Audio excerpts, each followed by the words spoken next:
Bonsoir à toutes et à tous et bienvenue sur ma chaîne. Jeune, moins jeune, chauve, non chauve, homme, femme. Donc j'espère que vous allez du mieux que vous pouvez. Donc qu'est-ce que je voulais dire? Oui, j'espère que vous avez apprécié ma dernière vidéo de danse.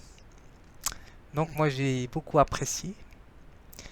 Donc voilà. De toute façon elle fait partie de mes préférées. Avec celle d'hommage aussi elle est bien. Je pense que c'est l'une des premières. Ou c'est que je n'ai rien mis comme commentaire. Je pense que c'est la mieux celle-là. Celle-ci est celle que je viens de faire aussi. Sur le travail du style. Donc voilà. Je me narcissise, hein. Faut que je fasse attention, c'est pas bon ça. Non, je rigole. Je sais que j'ai dépassé ça. Qu'est-ce que je voulais vous dire? Oui, j'ai fait des dessins là, en peinture là. Il n'y a même pas 10 minutes là. Je les ai terminés parce que je les avais fait au stylo pour changer. Directement au stylo. Pour ne pas gommer parce que j'évite le gommage, donc voilà, ils sont imparfaits mais bon ils sont bien comme ils sont, donc je les ai terminés en peinture. Donc c'est des dessins que j'ai fait. Là c'est moi, là c'est Kidam, là c'est Kidam. Euh, Là c'est des dessins de mode que j'ai fait, des danseuses et des dessins de mode là pour les filles là, elles seront peut-être inspirées là. Les garçons aussi peuvent être inspirés aussi. Et là j'ai fait un chien, donc voilà. Là j'ai fait une danseuse aussi. Là c'est ceux que j'avais déjà fait là. Donc voilà. Alors je vais faire un texte. J'ai fait un petit texte en prose, là, une poésie en prose là, vite fait.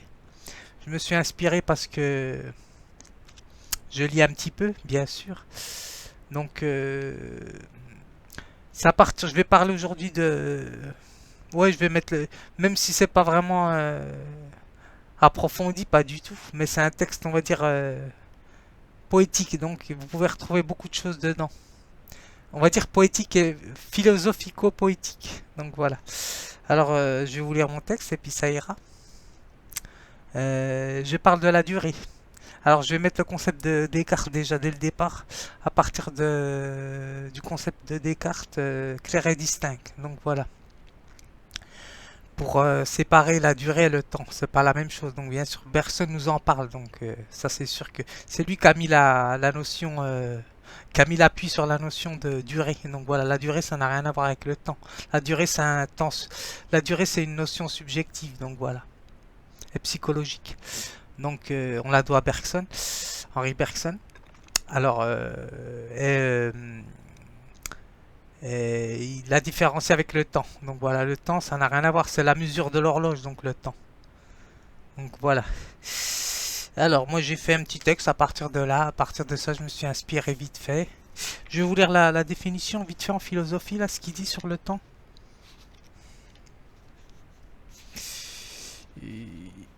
Alors,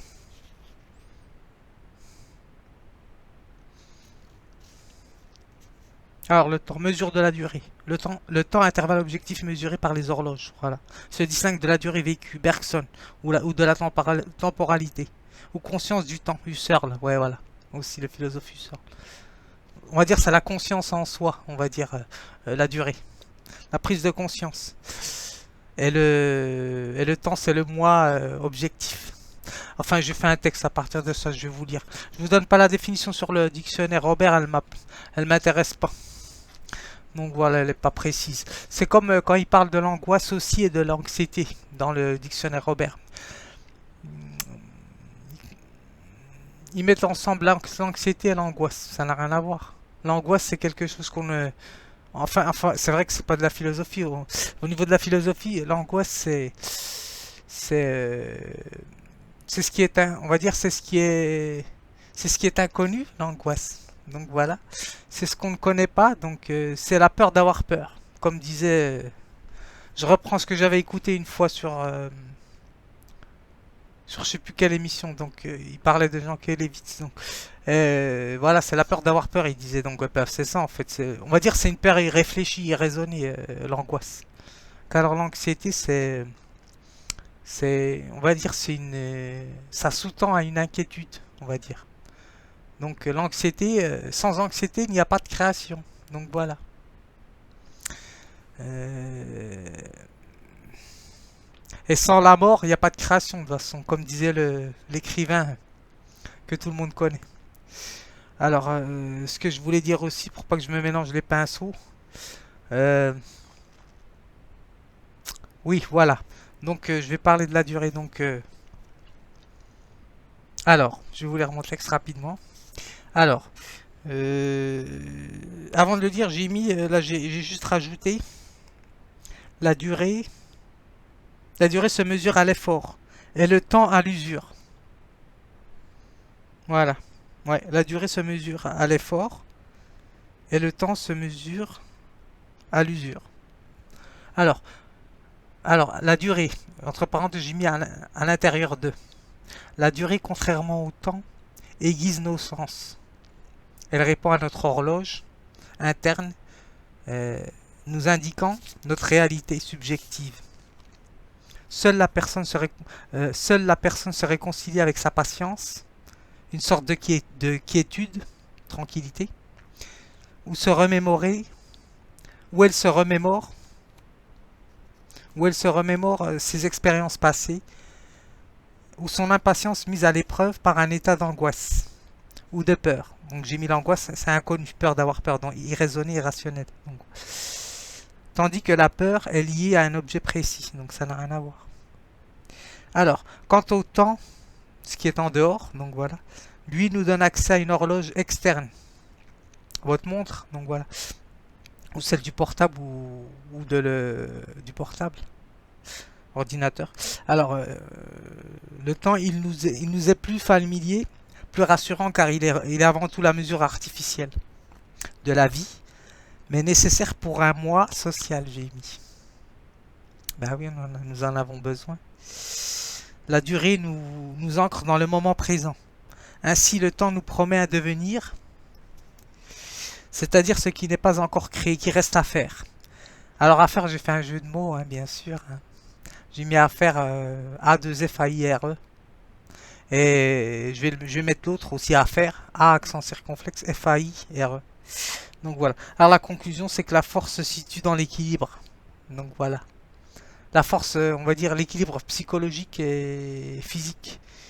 Alors, que ça soit la danse ou l'expérience de la pensée, donc voilà, la réflexion philosophique, ça tend à une tension aussi, c'est la même chose que l'effort physique. Bien qu'on ne se situe pas dans les mêmes ancrages. Mais si vous en manquez un, le physique ou l'intellectuel, ben l'intellect, ben vous serez en quelque sorte un peu. Rousseau parlait de ceux qui n'avaient pas une agilité un peu dans le corps. Il parlait de débilité du corps. Donc, mais c'est au sens, c'est pas au sens péjoratif qui disait ça.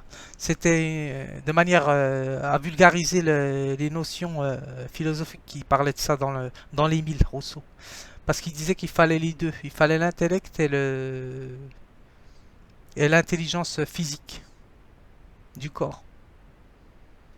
Pour qu'une personne soit accomplie, par exemple. Au niveau de la stabilité de la personnalité, par exemple. Sinon, les pulsions, elles vont ailleurs. Donc voilà, comme tout le monde sait, hein, ça, j'ai pas besoin de le répéter. Donc voilà, alors la force se situe dans l'équilibre. Séparation, alors j'ai fait une séparation encore avec un... Pas un jeu de mots là, c'est une séparation. Et qui, ça veut dire égal, hein, bien sûr, tout le monde sait, je pense. Et libre, équilibre. Et qui est libre, c'est dont la forme n'est imposée, fixée à l'avance. Donc voilà. Donc voilà, ça sera tout pour cette vidéo. Donc ben, je vous dis, ben tiens, il pleut. Ça va rafraîchir un peu les personnes qui ont un jardin. Je vous dis à bientôt.